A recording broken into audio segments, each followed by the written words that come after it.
Shalom Bapak Ibu dan Saudara, salam kudus dari kami orang Kudus. Mohon doakan saat ini kota kami, kota Kudus, masih terus berhadapan dengan virus corona. Apalagi saat ini menurut yang kami tahu ada varian virus corona baru dari India yang disebut Delta itu. Ibu Bapak, kota Kudus saat ini memang sangat membutuhkan dukungan doa dari Bapak Ibu semua supaya kota Kudus lekas pulih dari virus corona ini. Ibu Bapak dan saudaraku yang diberkati dan dikasihi Tuhan, pada kesempatan yang baik ini kita kembali akan belajar firman Tuhan. Sebelumnya mari kita berdoa terlebih dahulu. Mari kita berdoa. Bapak Surgawi, Tuhan kami Yesus Kristus, kami bersyukur kalau sampai hari ini Tuhan masih memberikan kemampuan, kekuatan, kehidupan bagi kami.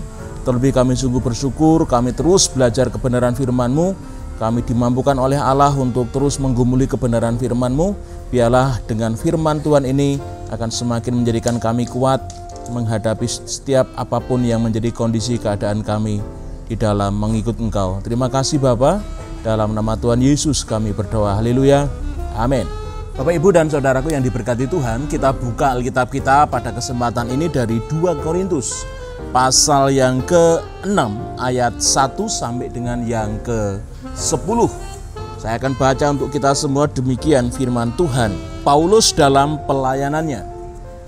Sebagai teman-teman sekerja, kami menasihatkan kamu supaya kamu jangan membuat menjadi sia-sia kasih karunia Allah yang telah kamu terima. Sebab Allah berfirman, pada waktu aku berkenan, aku akan mendengarkan engkau. Dan pada hari aku menyelamatkan, aku akan menolong engkau. Sesungguhnya, waktu ini adalah waktu perkenanan itu. Sesungguhnya hari ini adalah hari penyelamatan itu. Dalam hal apapun kami tidak memberi, sebab orang tersandung, supaya pelayanan kami jangan sampai dicela.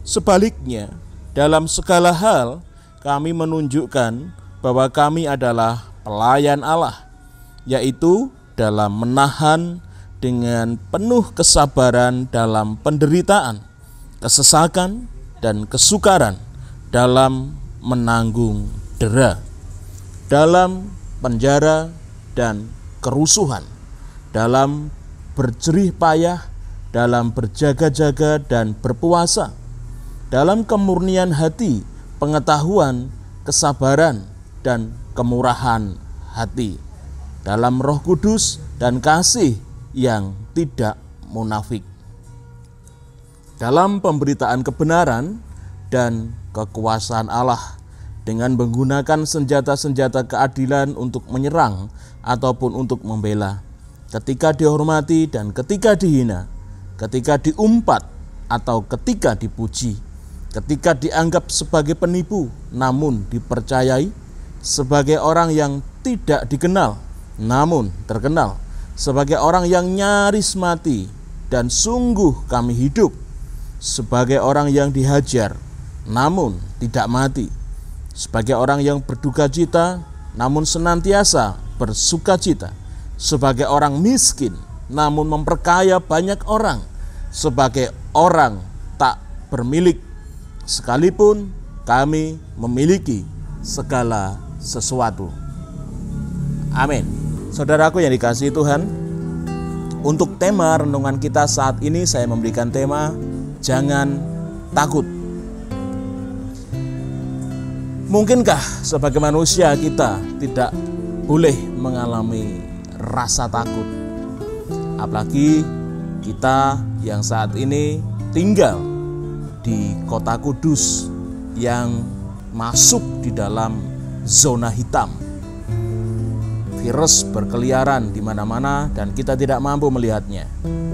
Hampir setiap hari, saudara, ada berita duka cita yang begitu keras diperdengarkan dari speaker di masjid-masjid. Tidak hanya satu orang, terkadang satu hari bisa 2 dan 3 orang. Ya, mungkin tidak semua kena COVID, tetapi kebanyakan memang terpapar oleh virus corona.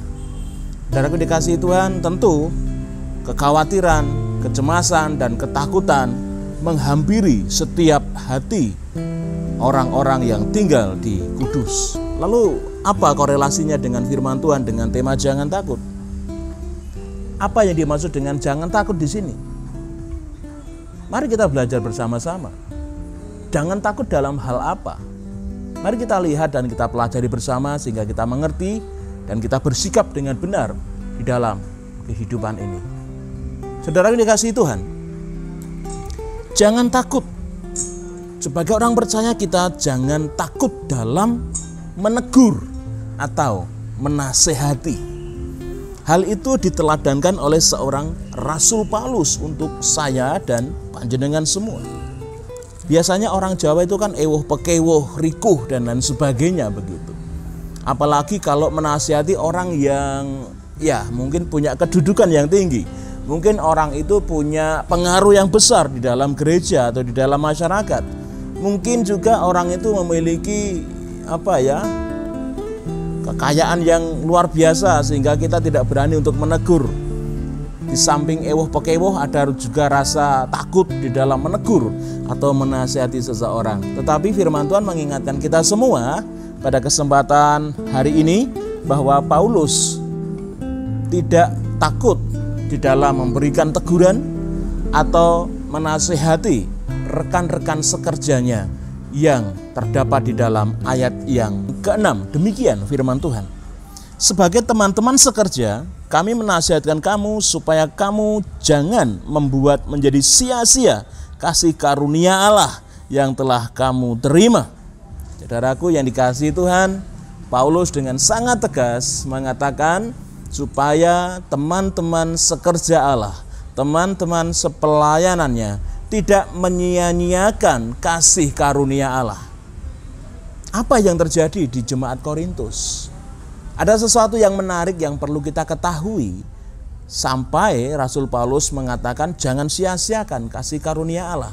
Saudaraku, kalau kita mau mempelajari kata kasih karunia, kita akan sangat-sangat bersyukur bagaimana kita yang hina ini, kita yang penuh kesalahan ini, kita yang penuh dengan kelemahan dosa ini, kenajisan selalu ada dalam diri kita, tapi kita mendapatkan kasih karunia Allah, kebaikan Allah yang tidak ternilai oleh apapun. Kita telah menerima kasih karunia itu.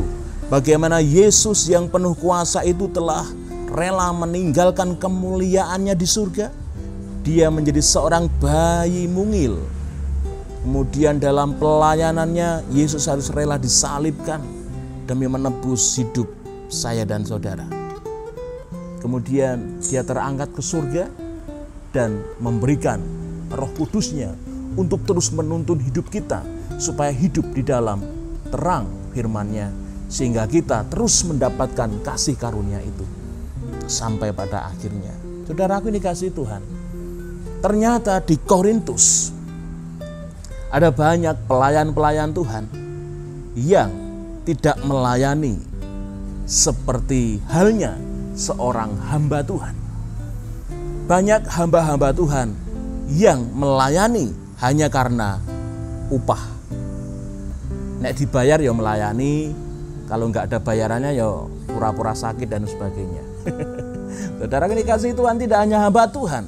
Ketika seorang hamba Tuhan yang harusnya menjadi public figure di dalam hal pelayanan tidak menjadi teladan yang baik, ternyata di dalam jemaat pun terempartasi bagaimana mereka pun menjadi jemaat yang tidak takut akan Tuhan.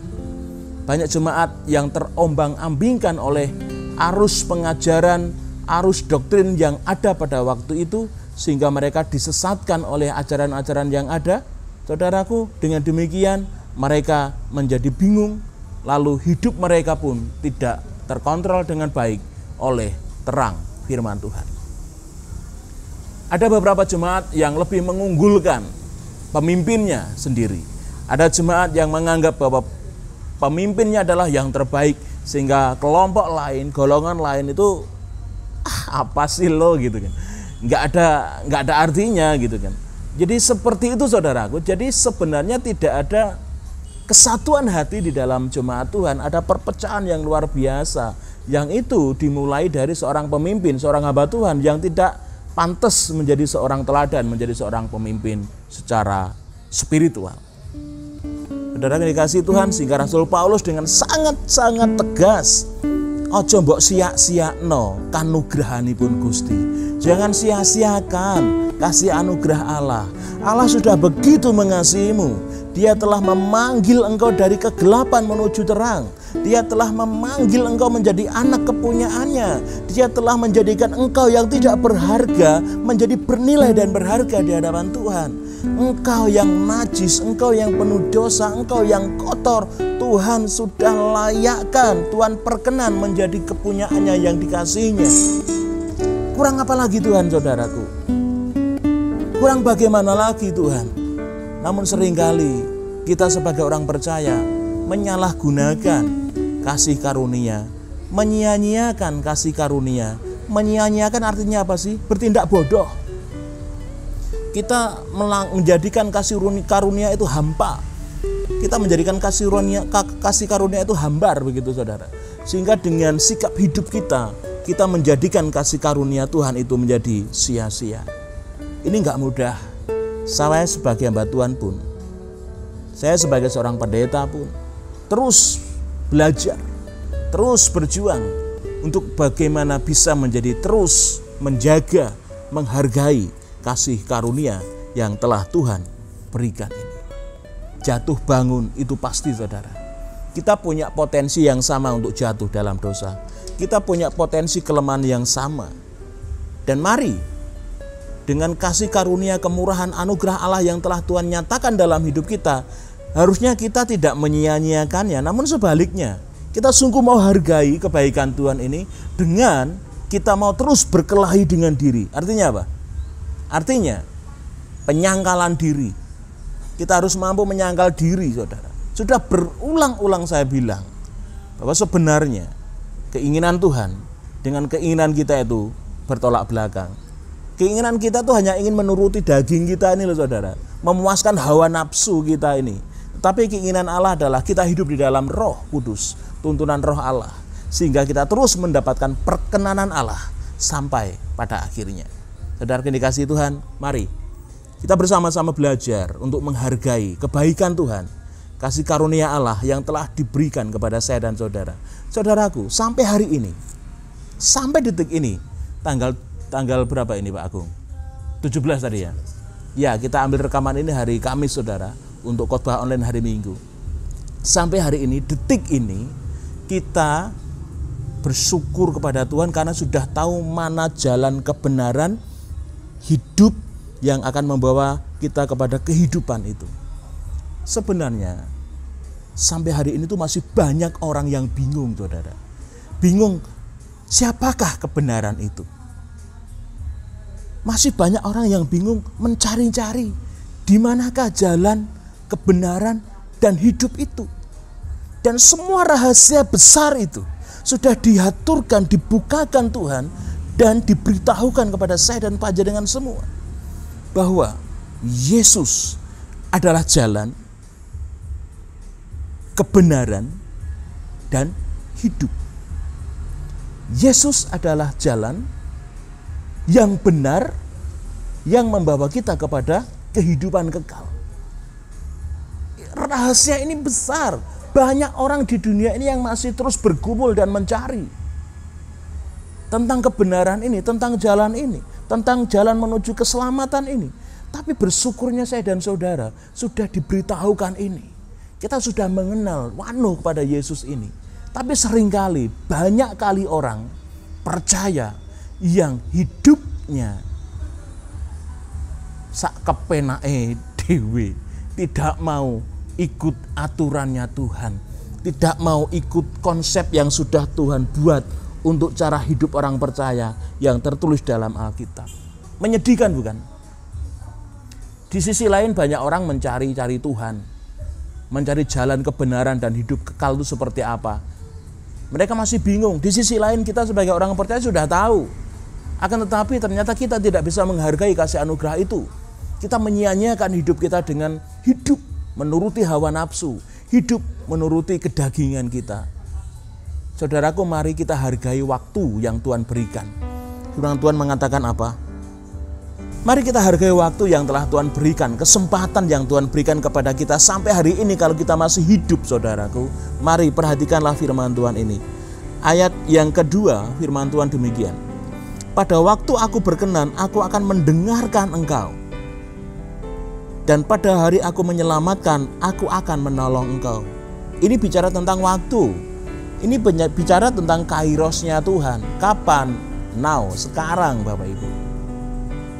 Jadi saya mau sampaikan bahwa kita memang punya kehidupan yang mungkin punya latar belakang yang tidak baik. Oke, itu masa lalu kita. Tapi sekarang, datanglah kepada Tuhan, carilah Tuhan dengan sungguh-sungguh, carilah perkenanan Tuhan dengan sungguh-sungguh. Karena hari ini, waktu ini, timing ini adalah timing Allah mau berkenan kepada panjenengan.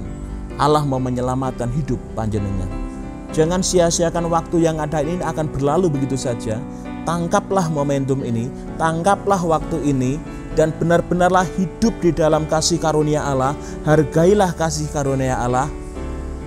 Oleh sebab itu, apa yang diteladkan oleh Rasul Paulus, kalau ada saudara-saudara kita yang saat ini mungkin melenceng jalannya ke kanan atau ke kiri, kita wajib untuk menegur mereka.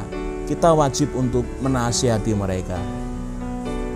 Seperti yang telah diteladankan oleh Rasul Paulus. Ketika rekan-rekan sekerjanya melenceng dari panggilan mereka, ketika jemaat Tuhan melenceng dari panggilannya hidupnya, ditegur oleh Rasul Paulus. Jangan sia-siakan kasih karunia. Hal ini pun kita harus teladani. Jika ada saudara-saudara kita, jemaat Tuhan yang hidupnya tidak sesuai dengan firman Tuhan, jangan ragu-ragu untuk menasihatinya, karena panjenengan mengasihi mereka. Tegurlah dengan lembut, tegurlah dengan kasih, sehingga mereka akan kembali ke jalan Tuhan. Jadi yang pertama, saudaraku, jangan takut di sini adalah jangan takut untuk menegur atau menasihati saudara-saudara kita yang terkasih di dalam Tuhan. Supaya apa?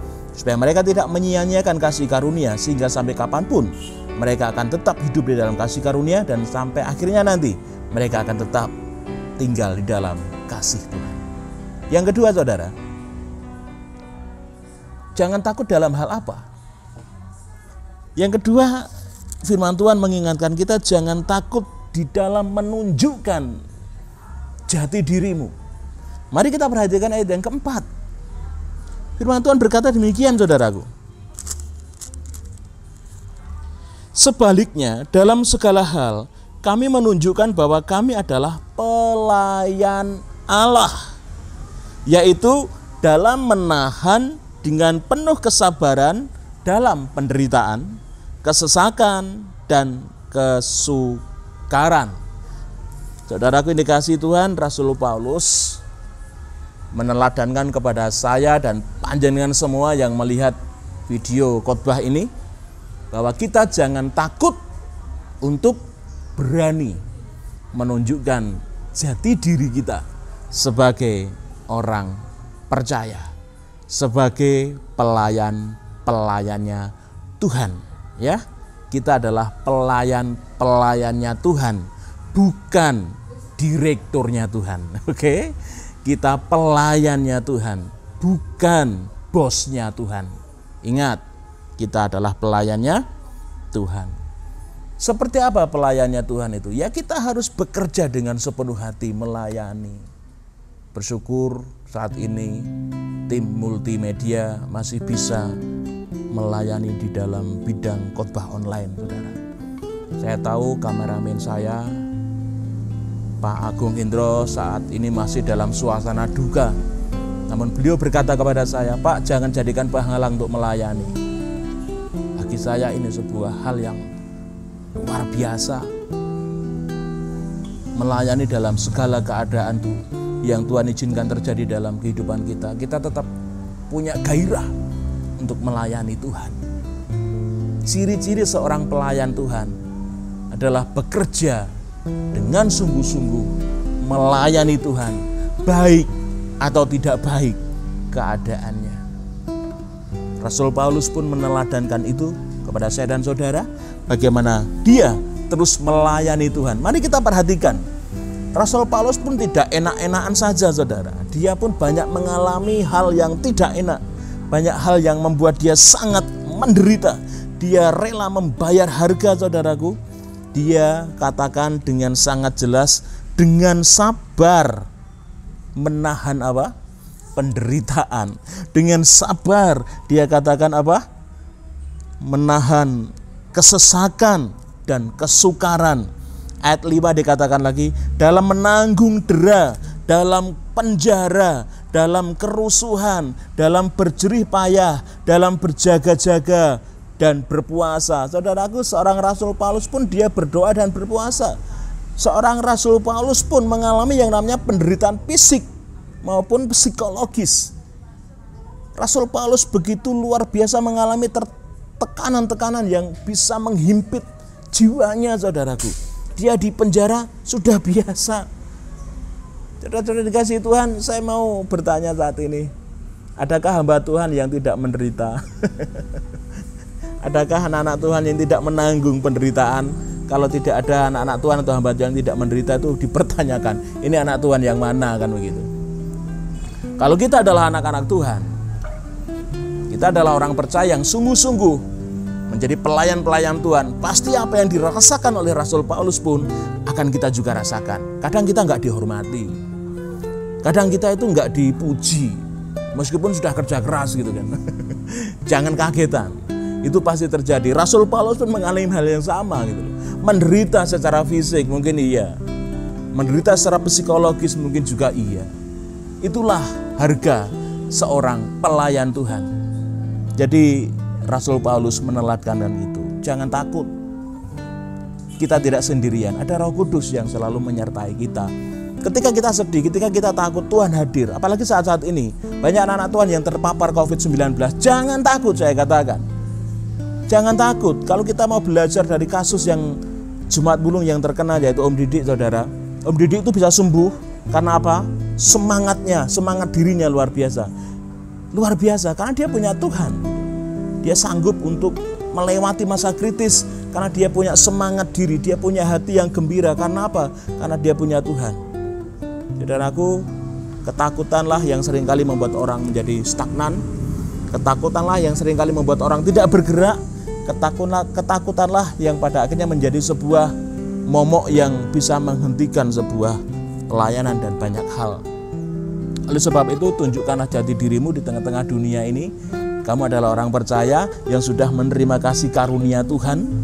Tunjukkanlah pada dunia bahwa kamu adalah pelayan-pelayannya Tuhan yang siap untuk membayar harga apapun yang Tuhan izinkan terjadi dalam hidup kita. Enggak usah cengeng jadi anak Tuhan, sidik-sidik wadul Tuhan, sidik-sidik nangis di hadapan Tuhan gitu kan. Ya, kita harus sadar bahwa menjadi hamba Tuhan, menjadi pelayan Tuhan itu gak gampang. Kita harus siap dan tahu ini sehingga kita benar-benar menjalani profesi kita sebagai pelayan Tuhan itu tidak ragu-ragu, saudaraku. Jadi saya mau katakan, kenapa Rasul Paulus sampai kuat sedemikian hebatnya menanggung penderitaan yang harus dia alami sebagai seorang pelayan. Karena dia tahu memikul salib itu gak mudah. Dia tahu, sebelumnya dia tahu bahwa melayani Tuhan itu gak gampang. Jadi kalau kita tahu dari awal bahwa menjadi orang percaya, menjadi orang Kristen, menjadi pelayan-pelayan Tuhan itu gak mudah. Ketika kita tahu dari awal, saudara, ketika kita masuk dalam perjalanan menjadi orang percaya, maka kita gak kagetan, kita gak terus cengeng, kita gak terus rapuh gitu loh. Kita punya mental yang kuat untuk terus berjalan bersama dengan Tuhan apapun keadaan yang kita alami. Tunjukkanlah siapa dirimu kepada dunia ini.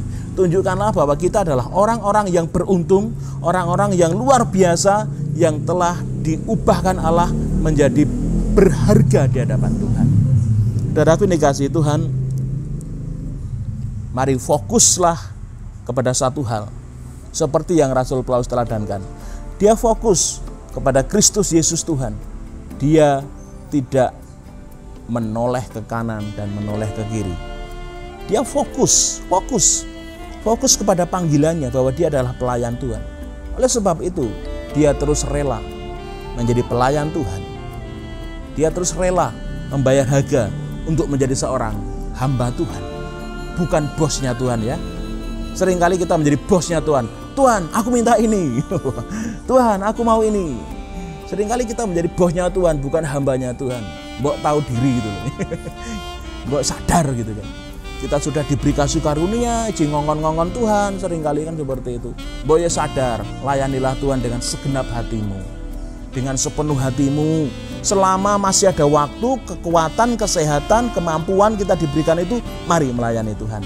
Mumpung sehat, mumpung ijih urip, mumpung ijih kuat. Amin.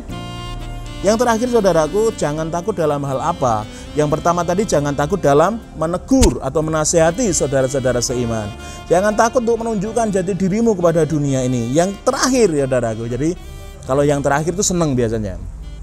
Terus mehbar khotbah kan gitu. Yang terakhir adalah jangan takut untuk apa? Memberitakan kabar kegirangan. Apa itu kabar kegirangan?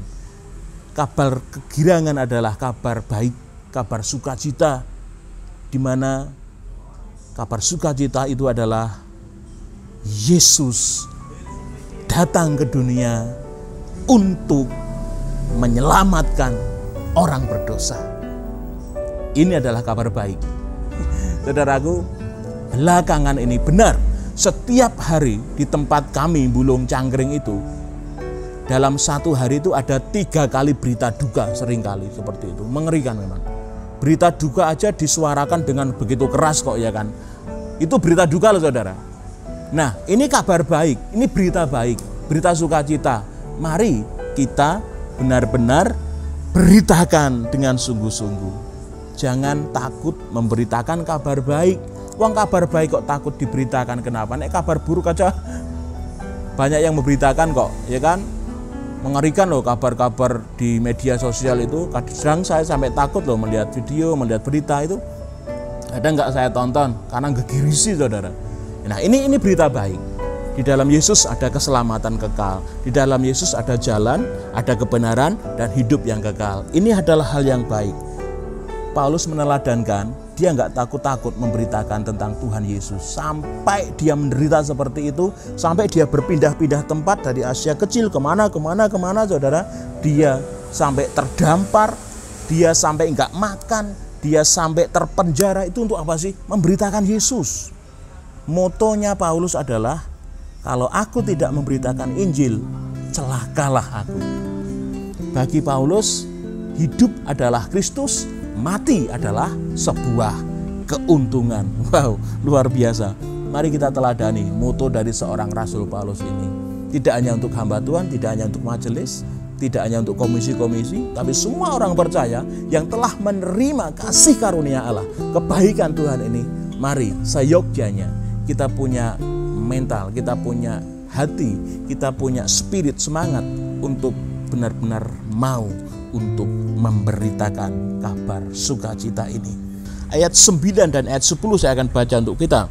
Sebagai orang yang tidak dikenal namun terkenal, sebagai orang yang nyaris mati dan sungguh kami hidup, sebagai orang yang dihajar namun tidak mati, sebagai orang berduka cita namun senantiasa bersukacita, sebagai orang miskin namun memperkaya banyak orang, sebagai orang tak bermilik sekalipun kami memiliki segala sesuatu. Saudara dikasihi Tuhan, ayat 9, ayat 10 adalah sebuah fakta di mana seorang Rasul Paulus mengalami banyak hal di dalam dia memiliki semangat untuk memberitakan Injil, memberitakan kabar kegirangan, kabar baik ini. Dia sungguh mengalami banyak hal di dalam memberitakan Injil ini. Dia tidak kehilangan gairah, dia tetap semangat dalam segala keadaan, bahkan di saat dia di titik-titik terendah. Bagaimana dikatakan orang tidak mengenal dia, bagaimana dikatakan ketika dia hampir mati. Saudaraku, kita tahu perjalanan misi seorang Rasul Paulus pun berulang-ulang dia harus berhadapan dengan maut. Tapi itu tidak mengendurkan semangatnya untuk terus melayani Tuhan dalam hal memberitakan Injil. Dia miskin tetapi memperkaya banyak orang. Apa artinya? Secara materi memang nggak punya apa-apa, tetapi bagaimana dia memperkaya orang mengenal kasih Bapa. Secara rohani, Rasul Paulus membawa orang dipermuliakan oleh Bapa. Saudaraku yang dikasihi Tuhan, dikatakan dengan luar biasa bahwa sebagai orang berduka cita namun senantiasa bersuka cita. Rasul Paulus adalah seorang yang selalu bersuka cita meskipun keadaan kadang harus memaksa dia untuk berduka cita. Tapi duka cita itu tidak mengalahkan rasa sukacitanya. Demikian juga sebagai orang miskin namun memperkaya banyak orang. Sebagai orang tak bermilik sekalipun kami memiliki segala sesuatu. Orang yang sudah di dalam Tuhan, dia punya namanya tentrem rahayu. Dia memiliki yang namanya sukacita. Dia memiliki yang namanya damai sejahtera. Dia tidak hanya memiliki namun menikmatinya, saudara. Saudaraku ini kasih Tuhan, gelas ini bagus seandainya. Mungkin terbuat dari kaca yang mahal harganya. Tetapi ini bukan milik saya. Dan saya pun tidak bisa menikmati wong bukan milik saya. Tapi Rasul Paulus mengatakan dia tidak hanya bisa menikmati, tapi dia juga memiliki. Ketika kita memiliki Yesus Kristus Tuhan, kita memiliki segala sesuatu dan bisa menikmatinya. Kita punya rumah bagus seandainya, tapi nggak bisa menikmatinya untuk apa? Repot juga kan? Tapi Rasul Paulus memiliki dua-duanya. Dia memiliki dan menikmatinya. Karena siapa? Karena Yesus Kristus Tuhan ada di dalam hidupnya. Tuhan Yesus memberkati kita semua. Amin.